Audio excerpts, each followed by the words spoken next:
有燈就有人。客家人添丁，農曆正月15會喺祠堂點燈。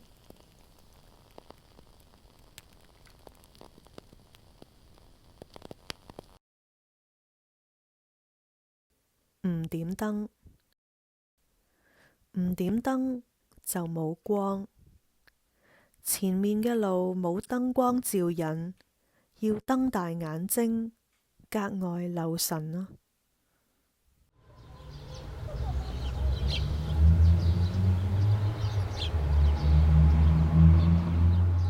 不學詩，無以言。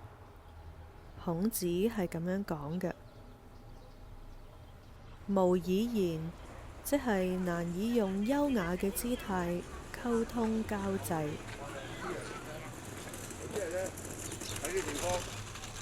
或者村裏面嘅人從來冇諗過俾佢拋頭露面，所以都冇必要優雅。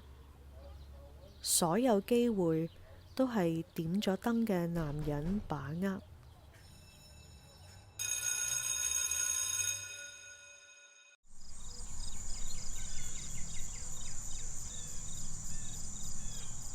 城市人讚美女人賢淑，會講笑話，入得廚房，出得廳堂，仲要日復日咁喺農地上面操勞。學習有成嘅男人喺私塾返嚟，遠遠見到佢喺水田插秧，就吟一句詩。佢抬頭見到泥路上面嘅少年，下意識抬起手臂，抹去額上面一粒粒嘅辛苦。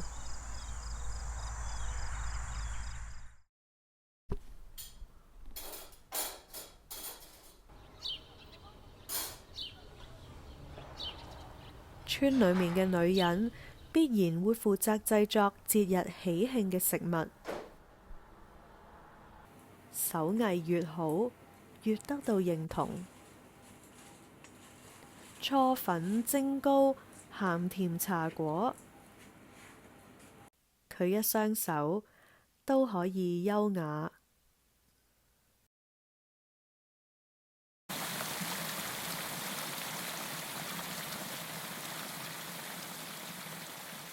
村邊有溪，佢每日就踎喺石上面洗衫，心如流水，諗住人哋唔知道嘅心事。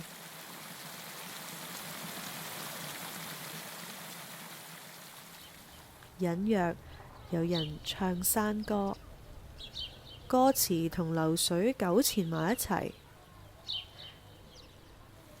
溪水往前留不住。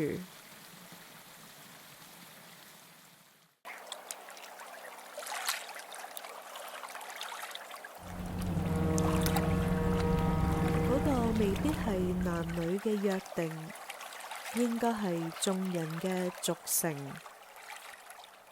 喺異地生活嘅客家男人，興之所至，返鄉下結婚。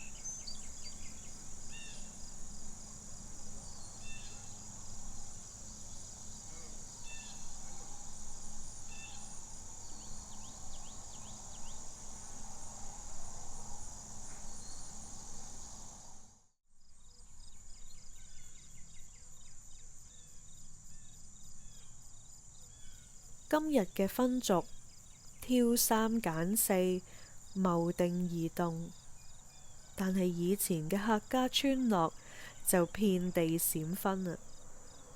男方專程喺外地回鄉結婚，只能夠短暫咁逗留1頭半個月，係嫁定係唔嫁？唔嫁，聽日仲要煮飯，後日仍然要插秧啊！做新娘就要做過埠新娘。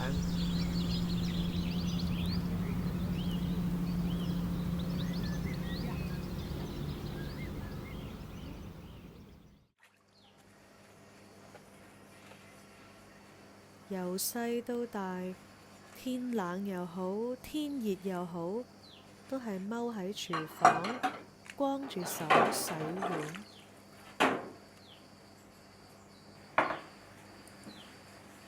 阿媽埋嚟食飯啦，食完飯再洗啦。媽，